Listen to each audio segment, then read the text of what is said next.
हाँ भाई चैंपियंस, आज हम करते हैं प्राइमरी रिसर्च और सेकेंडरी रिसर्च।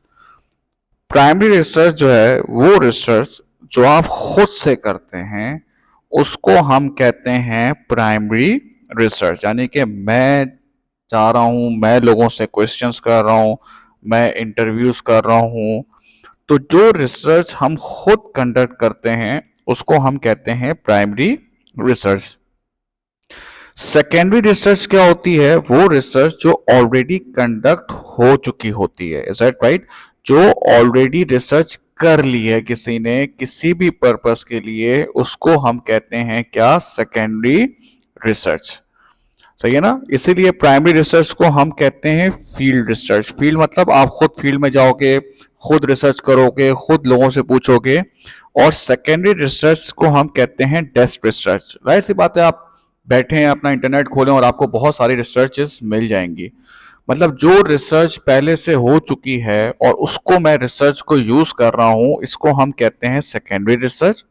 और जो रिसर्च जो मैं खुद कर रहा हूं उसको हम कहते हैं प्राइमरी रिसर्च। अब इसकी आप डेफिनेशंस वगैरह भी देख लो ताकि आपको और क्लियर हो जाए। प्राइमरी रिसर्च क्या होती है? एनी टाइप ऑफ रिसर्च जो आप खुद कलेक्ट करते हो फर्स्ट हैंड। मतलब आप, जाहिर सी बात है, कहीं और अवेलेबल नहीं है, आप फर्स्ट हैंड इसको कलेक्ट कर रहे हो। जबकि सेकेंडरी रिसर्च क्या है? Secondary research research use that has already been collected. बात समझ में आई? एक ऐसी रिसर्च जो पहले से हो चुकी है और मैं उसको देख रहा हूं, उसको हम कहते हैं secondary research. This information was originally collected by any other person और organization for a different purpose. अब मुझे एक बात बताओ, अब मुझे ये देखना है कि कितने लोग पाकिस्तान से बाहर जाते हैं, कितने बच्चे एजुकेशन हासिल करने के लिए। अब मैंने अपने जितने भी बच्चे हैं मैंने उनसे पूछना शुरू कर दिया कि कौन कौन जा रहा है और कौन कौन जा चुका है। तो पता ये चला कि 100 में से 5 बच्चे जो हैं वो बाहर चले गए एजुकेशन हासिल करने के लिए। ये जो रिसर्च है ये कहलाएगी प्राइमरी रिसर्च, क्योंकि ये मैंने खुद की है। अब मैंने एक रिसर्च देखी इंटरनेट पे जो जिसमें मुझे पता चला कि 25% लोग जो यहाँ पे पढ़ते हैं वो बाहर चले जाते हैं। बात समझ में आई? अब ये रिसर्च किसी और ने की है और इसका पर्पस भी कोई और होगा, मुझे नहीं पता उसका पर्पस क्या होगा। बस ये रिसर्च पहले से कंडक्ट हो चुकी है। तो जो रिसर्च पहले से हो चुकी होती है और अगर आप किसी और की रिसर्च को यूज कर रहे हो तो वो जो किसी और की रिसर्च होती है वो कहलाती है सेकेंडरी रिसर्च। बात समझ में आती है? अब इसको हम कंपेयर करते हैं क्योंकि असल वो ये बहुत पूछता है एडवांटेज डिसएडवांटेज। उसको देखते हैं ताकि हमें और डिटेल समझ में आ जाए।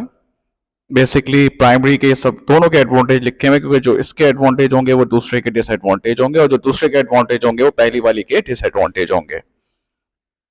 पहला कह रहा है स्पेसिफिक टू द रिक्वायरमेंट। अब जब कंपैरिजन होगा ना तो आपको ज्यादा अच्छा समझ में आएगा। ठीक है?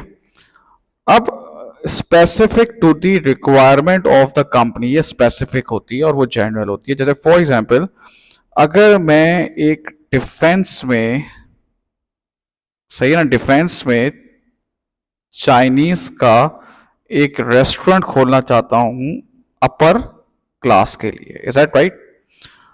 अब इसके लिए मैंने कहा यार चलो रिसर्च देखते हैं जो ऑलरेडी हो चुकी है, कि मुझे प्राइसिंग सेट करनी थी कि मैं प्राइसिंग क्या रखूं।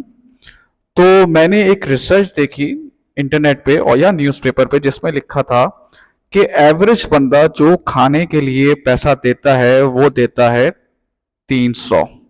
ये लिखा हुआ है। अब ये जो 300 लिखा हुआ है ना बेटा, ये रिसर्च, ये जो चीज है ये मेरी कंपनी से रेलिवेंट नहीं है, मेरी कंपनी के मुताबिक नहीं है। अब देखो इस 300 में क्या होगा।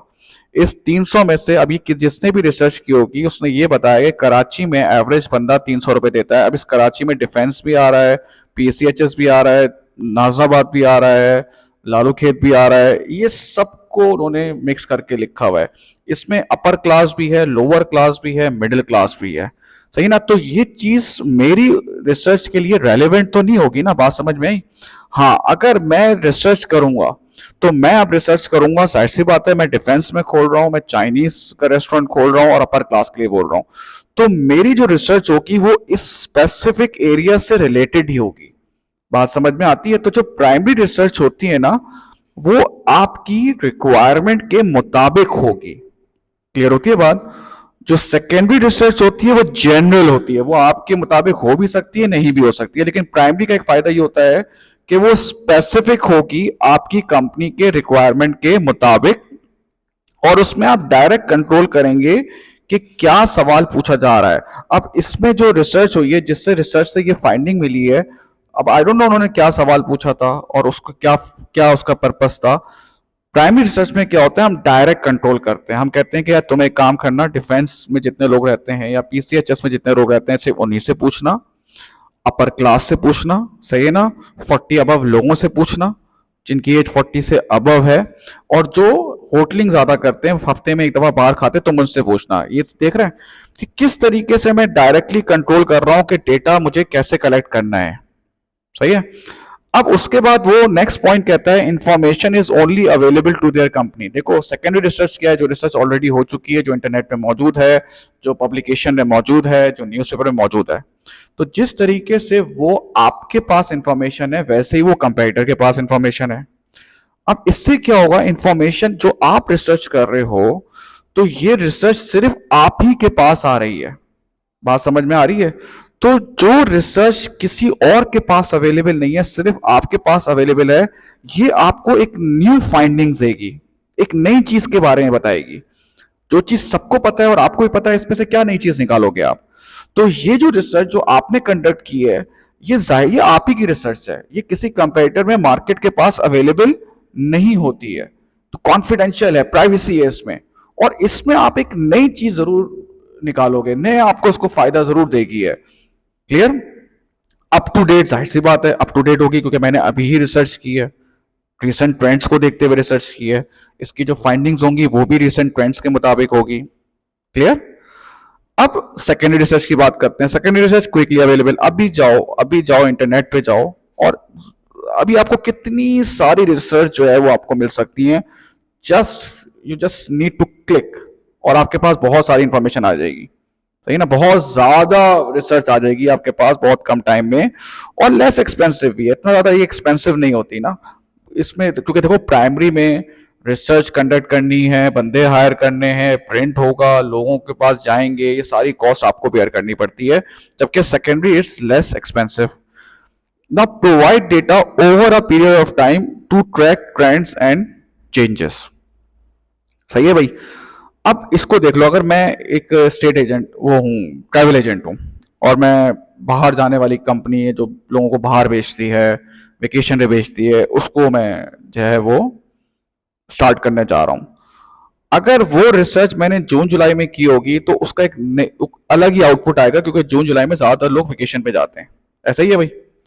सेकेंडरी रिसर्च क्या होता है, provide data in a period of time to track trends and, यानी कि सेकेंडरी जो रिसर्च होगी ना, वो आपको डिफरेंट ईयर्स की देगी, करेक्ट, डिफरेंट ईयर्स की देगी, जिसमें आप एक ट्रेंड्स को एनालाइज कर सकते हो। प्राइमरी रिसर्च क्या होती है, मैंने जून में रिसर्च की, दैट्स इट, मैंने उस पर एक फाइंडिंग ले ली, अब मुझे इसमें ट्रेंड तो नजर नहीं आया ना। सेकेंडरी में क्या होगा कि आप, क्योंकि आपके पास डिटेल रिसर्च होगी, मल्टीपल ईयर्स की होगी, तो मैं ये देख सकता हूं उसके बाद कि आफ्टर कोविड जो वेकेशन है, जो बंदे बाहर जाते हैं, उसकी ट्रेंड में कमी आई है। वो कैसे आई होगी कि मैं सिर्फ एक साल का डेटा थोड़ी देख रहा हूँ, मैं 3-4 साल का डेटा देख रहा हूँ। तो सेकेंडरी रिसर्च में क्योंकि डेटा ज्यादा हमें मिला हुआ होता है, तो हम ट्रेंड्स को आइडेंटिफाई कर सकते हैं, ट्रेंड किस तरफ जा रहा है, सही ना, कितने लोग मुल्क छोड़ के जा रहे हैं, ये मल्टीपल ईयर्स का हमें डेटा दिया हुआ होता है। तो होता ही है कि कुछ लोग जो है सेकेंडरी रिसर्च को एक स्टार्टिंग पॉइंट लेते हैं कि यार पहले हम सेकेंडरी रिसर्च से स्टार्टिंग पॉइंट ले लें, उसके बाद खुद प्राइमरी रिसर्च करें। ठीक है बेटा, थैंक यू।